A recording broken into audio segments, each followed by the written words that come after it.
রাজ্যে বিজেপি সরকার ক্ষমতায় এসেছে আর নতুন সরকার ক্ষমতায় এসে নির্বাচনী প্রচারের সময় প্রতিশ্রুতি বা সংকল্পগুলো যাতে নির্দিষ্টভাবে পূরণ করা যায় সেদিকে জোর দিয়েছে। রাজ্যের মুখ্যমন্ত্রী শুভেন্দু অধিকারী থেকে শুরু করে বিজেপির রাজ্য সভাপতি শ্রমিক ভট্টাচার্য সকলেই সাফ জানিয়েছেন রাজ্যেও অভিন্ন দেওয়ানি বিধি বা ইউনিফর্ম সিভিল কোড চালু হবেই।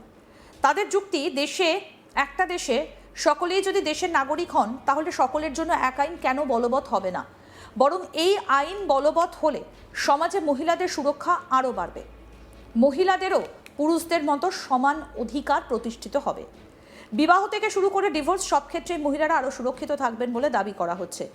ইতিমধ্যেই গুজরাট, আসাম, উত্তরাখণ্ড এই অভিন্ন দেওয়ানি বিধি চালু রয়েছে। পশ্চিমবঙ্গে এই আইন চালু হলে তা হবে দেশের চতুর্থ রাজ্য। এ নিয়ে আজ তাক বাংলার প্রতিনিধি পৌঁছে গিয়েছিলেন নাখোদা মসজিদের ইমাম মাওলানা মোহাম্মদ শফিক কাশ্মীর কাছে, কিন্তু তিনি এক অদ্ভুত যুক্তি দিয়েছেন। তার মতে একজন ছেলের নাইট ফলস চালু হয়ে যায় তখনই যখন ওই ছেলে সাবালক হয়ে যায়। একই জিনিস মেয়েদের ক্ষেত্রেও, এটাই প্রকৃতির নিয়ম। এটার জন্য কোনো বয়সের মাপকাঠি হয় না। কারো 12 বছর বয়সেও শুরু হতে পারে, কারো 13 বছর বয়সেও হতে পারে, আবার কারো 15 বছর বয়সেও হতে পারে।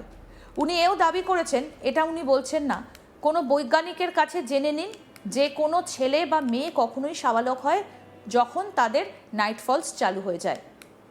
উনি এও দাবি করেছেন যদি 15 বছরেও কারো নাইট ফলস চালু না হয় তাহলে শরিয়ত আইন অনুসারে তাকে সাবালক মানা হয়।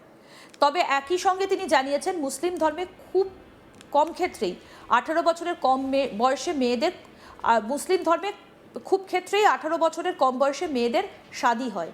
কি বলছেন নাখোদা মসজিদের ইমাম মাওলানা মোহাম্মদ শফিক কাশ্মীর, শুনবো।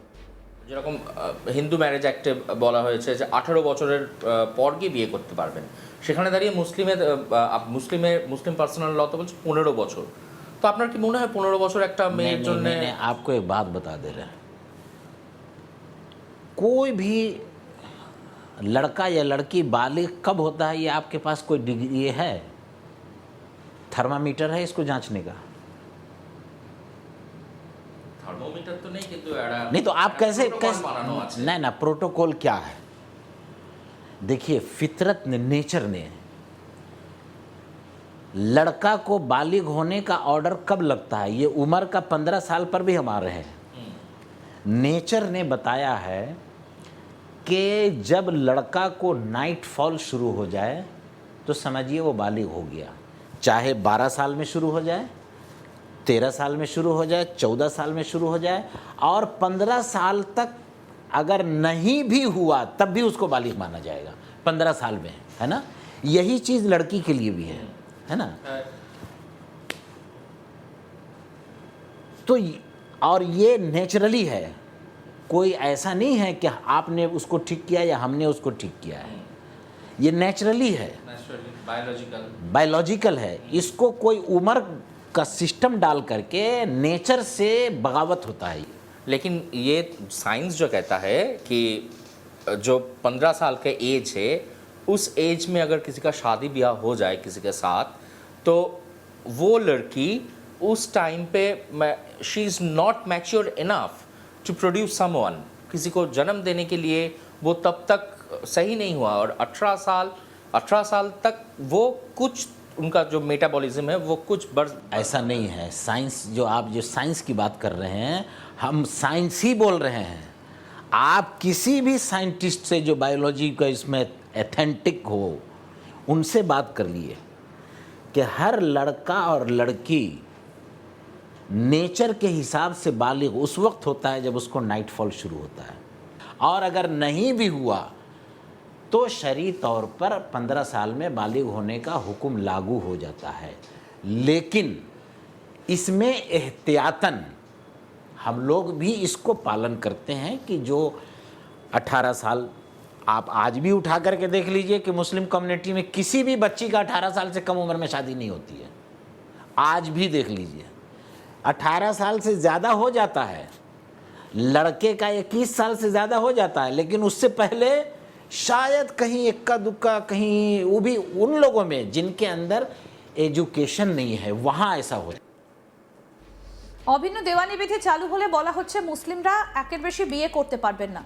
যেমন অন্য সম্প্রদায়ের মধ্যেও চালু আছে, অর্থাৎ ভারতের সব ধর্মের জন্য একই নিয়ম বলবৎ হবে। কিন্তু নাখোদা মসজিদের ইমাম জানিয়েছিলেন ইসলামে বলেছে একজন মুসলিম 4টের বেশি শাদী করতে পারবে না, আর বেশিরভাগ মুসলিম নাকি তা করেও না, কারণ একটা বিয়ে করে ভরণ পোষণের যা খরচ তার থেকে বেশি শাদী করলে খরচ আরও বাড়বে। উল্টে তার দাবি 1000-এর মধ্যে নাকি বড়জোর একজনকে খুঁজে পাওয়া যাবে যে মুসলিম 4টে বিয়ে করেছেন। আর কি বলেছেন শুনবো। ইউসিসি লাগু হলে মুসলিম সম্প্রদায় বা সংখ্যালঘু সম্প্রদায়ের তাদের যে একাধিক বিবাহ করার যে একটা প্রচলন রয়েছে, সেক্ষেত্রে দাঁড়িয়ে কোথাও একটা তাদের একটা বাধ্যবাধকতায় আসতে হবে, যেহেতু ভারত এখন একটা জনসংখ্যা একটা বিপুল পরিমাণে জায়গায় চলে এসেছে। বিবাহ করতে পারবে, বিবাহ তো এখন বিয়ে তো যেভাবে হচ্ছে হবে, কোনো তো আপত্তি নেই। যে দেশে ইউসিসি লাগানো আছে ওখানে বিবাহ মুসলমান বিবাহ ইসলামী সিস্টেম মাফিক করে না। না না, বিয়ে তারা ইসলামিক সিস্টেম মাফিকই করবে, কিন্তু একাধিক বিয়ে তারা আর করতে পারবেন না। আপনি সার্ভে করে নিন কত মুসলমান একটার থেকে বেশি বিয়ে করেছে আর কত মুসলমান ছাড়া লোক একটার থেকে বেশি বিয়ে করেছে, আপনি সার্ভে করে নিন। देखिए इस्लाम जो है ना शादी पर रोक लगाया है। इस्लाम ने कहा है कि 4 से ज़्यादा शादी नहीं कर सकता है, और उसमें भी अगर इंसाफ कर सकता है तब। अगर इंसाफ नहीं कर सकता है तो एक ही को पर इक्तिफा करो, सब्र करो, है ना। लेकिन इस्लाम के अलावा कोई धर्म नहीं है जिसने शादी पर रोक लगाया हो, बता दीजिए। কিন্তু হিন্দুদের ক্ষেত্রে তো হিন্দু ম্যারেজ অ্যাক্ট রয়েছে।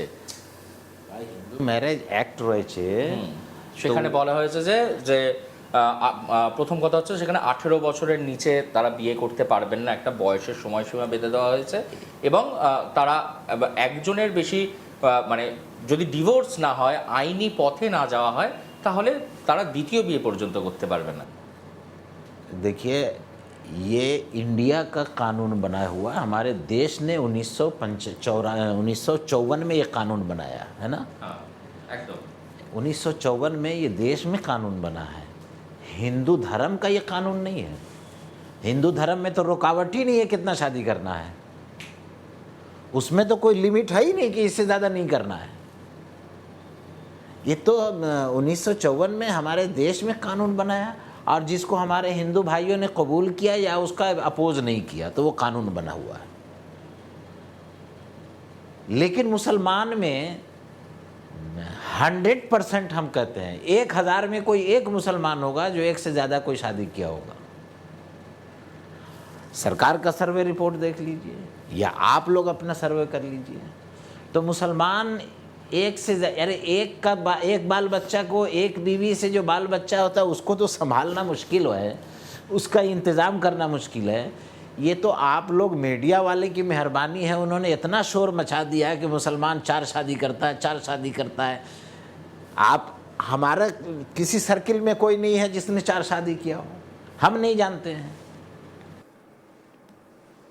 আরও আপডেট পেতে দেখতে থাকুন আজ তাক বাংলা, সাবস্ক্রাইব করুন।